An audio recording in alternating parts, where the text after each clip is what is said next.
नमस्कार। मेरा नाम है गोल्डी और ये है मेरा चैनल जिसका नाम है गोल्डी कुमारी। आपका मेरे इस चैनल पर स्वागत है।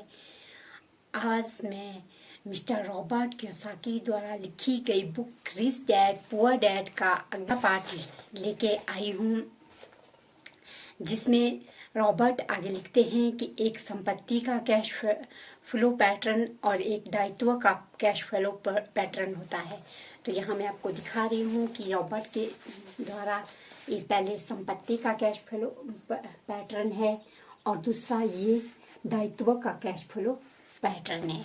इसमें जो लिखा है, जो संपत्ति के कैश फ्लो पैटर्न में है कि रेखा का ऊपरी हिस्सा इनकम स्टेटस है, जिसे अक्सर प्रॉफिट एंड लॉस स्टेट कहा जाता है। यह आय और व्यय का ब्यौरा देता है, कितना पैसा अंदर आया, कितना पैसा बाहर गया। रेखा चित्र का निचला हिस्सा बैलेंस शीट है। इसका यह नाम इसलिए है क्योंकि माना जाता है कि संपत्तियां और दायित्वों को बराबर होना चाहिए। कई वित्तीय नौसिखिए इनकम स्टेटमेंट और बैलेंस शीट के संबंध को नहीं जानते हैं, जबकि इस संबंध को समझना अत्यंत महत्वपूर्ण है। इसलिए जैसा मैंने पहले कहा था, मेरे अमीर डैडी ने दो छोटे लड़कों को आसान शब्दों में बताया कि संपत्तियां आपकी जेब में पैसे डालती हैं। अच्छी, सरल और उपयोगी परिभाषा। अब जब संपत्तियों और दायित्वों को रेखा चित्रों के माध्यम से समझा दिया गया है, तो मेरी परिभाषाओं को शब्दों में समझना ज्यादा आसान हो सकता है। संपत्ति ये वह चीज है जो मेरी जेब में पैसे डालते हैं। दायित्व वह चीज है जो मेरी जेब से पैसे बाहर निकालते हैं। आपको दरअसल बस इतना ही जानने की जरूरत है। अगर आप अमीर बनना चाहते हैं तो बस जिंदगी भर संपत्तियां खरीदते रहिए, और अगर आप गरीब या मध्यम वर्ग में रहना चाहते हैं तो जीवन भर दायित्व खरीदते रहिए। चाहे शब्दों की हो या अंकों की, निरक्षरता ही वित्तीय संघर्ष की जड़ है। अगर लोगों को आर्थिक मुश्किलें आ रही है तो इसका मतलब है कि शब्दों या अंकों में ऐसा कुछ है जिसे वे समझ या पढ़ नहीं पा रहे हैं। ये लोग इसलिए अमीर हैं क्योंकि वे इस मामले में पैसे की तंगी झेलने वाले लोगों से ज्यादा साक्षर हैं। इसलिए अगर आप अमीर बनना चाहते हैं और अपनी दौलत को कायम रखना चाहते हैं तो वित्तीय दृष्टि से साक्षर होना महत्वपूर्ण है, शब्दों में भी और अंकों में भी। रेखा चित्रों में जो तीर लगे हैं वे नकदी के प्रवाह और कैश फ्लो की दिशा बताते हैं। सिर्फ अंकों से ही पूरी बात समझ नहीं आती। जिस तरह के संदर्भ के बाहर शब्दों का अर्थ गुम हो जाता है, महत्वपूर्ण तो वह कहानी है जो अंक या शब्द बता रहे हैं। किसी वित्तीय रिपोर्ट के अंकों को पढ़ना कहानी खोजने की तरह है। पैसा किस ओर जा रहा है, इस बात की कहानी। 80% परिवारों की वित्तीय कहानी यह होती है कि वे आगे बढ़ने के लिए कठोर श्रम करते हैं। बहरहाल उनकी यह कोशिश बेकार जाती है क्योंकि वे अपना जीवन संपत्तियां खरीदने के बजाय दायित्व में लगा देते हैं। यह एक गरीब व्यक्ति का कैश फ्लो पैटर्न है और यह एक मध्यम वर्ग के व्यक्ति का कैश फ्लो पैटर्न है। तो यहाँ पर बताया गया है जो ये है, ये एक गरीब आदमी का कैश फ्लो पैटर्न है और ये वाला एक मध्यम वर्ग के परिवार का कैश फ्लो पैटर्न है। तो ये थे दोनों पैटर्न। फिर आगे लिखते हैं रॉबर्ट, और यह है एक दौलतमंद आदमी के कैश फ्लो का पैटर्न। लिखते हैं कि जाहिर है कि इन सभी रेखा चित्रों को कुछ ज्यादा ही सरल बनाया गया है। हर एक को जिंदा रखने के लिए बहुत से बाकी खर्च करने पड़ते हैं। हम सभी को रोटी, कपड़े या मकान की जरूरत होती है।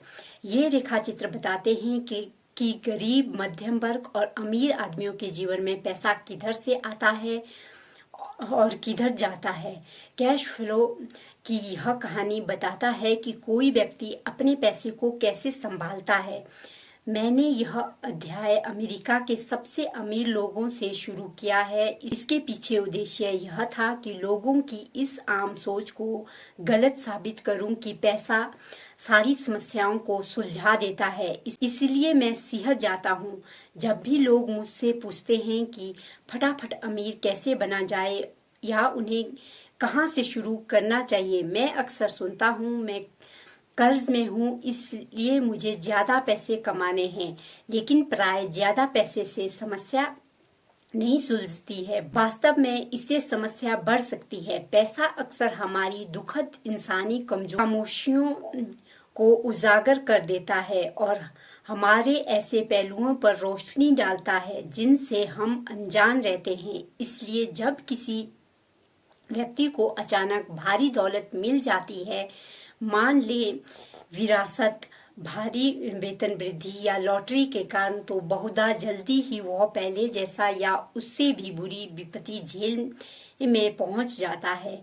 पैसा सिर्फ आपके दिमाग में चल रहे कैश फ्लो पैटर्न को ज्यादा उजागर करता है। अगर आपका पैटर्न पूरी कमाई को खर्च करना है तो संभावना इस बात की है कि आपकी आमदनी बढ़ने पर आपके खर्च भी बढ़ जाएंगे। इसलिए यह कहावत बनी है, मूर्ख और उसका पैसा एक बड़ा जश्न है। मैंने कई बार कहा है कि हम स्कूली और पेशावर योग्यता हासिल करने के लिए स्कूल जाते हैं। निश्चित रूप से ये दोनों ही महत्वपूर्ण है। अपनी पेशेवर योग्यताओं से ही हम पैसे कमाना सीखते हैं। 1960 के दशक में मैं हाई स्कूल में था। तब अगर कोई पढ़ने में होशियार होता था तो यह माना जाता था कि वह होनहार विद्यार्थी आगे चलकर डॉक्टर बनेगा, क्योंकि इसी पेशे में सबसे ज्यादा पैसों का वादा नजर आता था। आज डॉक्टर ऐसी वित्तीय चुनौतियों का सामना कर रहे हैं, अपने सबसे बड़े दुश्मन के लिए भी नहीं चाहूंगा। बीमा कंपनियां कारोबार को नियंत्रित कर रही हैं। स्वास्थ्य सुविधाओं का प्रबंधन, शासकीय हस्तक्षेप और अदालतों में मुकदमेबाजी के दावे। आज बच्चे मशहूर खिलाड़ी, फिल्म सितारे, रॉक स्टार्स, ब्यूटी क्वींस या सीईओ बनना चाहते हैं, क्योंकि शोहरत, पैसा और रुतबा वहीं पर है। इसी कारण आज स्कूल में बच्चों का अच्छा पढ़ने के लिए प्रेरित करना इतना मुश्किल है कि वे जानते हैं कि पेशेवर सफलता का और अब शैक्षिक सफलता से कोई सीधा संबंध नहीं है जैसा कभी था।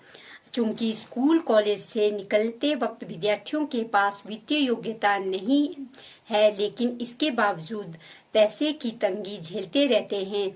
ज्यादा कड़ी मेहनत करने के बाद भी वे अपनी समस्याओं से नहीं उभर पाते हैं। उनकी शिक्षा में कमी यह नहीं है कि उन्हें पैसा कमाना नहीं सिखाया गया, कमी तो यह है कि उन्हें पैसे का प्रबंधन करना नहीं सिखाया गया। इसे वित्तीय योग्यता कहा जाता है। पैसे कमाने के बाद उसके साथ क्या किया जाए, इसे दूसरे लोगों से कैसे सुरक्षित रखा जाए, इसे ज्यादा लंबे समय तक अपने पास कैसे रखा जाए और उस पैसे से अपने लिए कड़ी मेहनत कैसे कराई जाए, ज्यादातर लोग यह नहीं समझ पाते हैं। उनके सामने पैसों की समस्याएं इसलिए है वो कैश फ्लो को नहीं समझते हैं। हो सकता है कि कोई व्यक्ति उच्च शिक्षित और अपने पेशे में सफल तो हो, लेकिन वित्तीय दृष्टि से निरक्षर हो। ये लोग अक्सर जरूरत से ज्यादा कड़ी मेहनत करते हैं, क्योंकि उन्होंने कड़ी मेहनत करना तो सीखा है, लेकिन यह नहीं सीखा है कि पैसे से अपने लिए कड़ी मेहनत कैसे कराई जाए। आज के लिए इतना ही। अगली वीडियो में फिर मिलेंगे। अगर आपको मेरे ये वीडियो अच्छे लग रहे हैं और रॉबर्ट की ये बात, मेरा ये चैनल सब्सक्राइब कर सकते हैं, वीडियो को लाइक कर सकते हैं।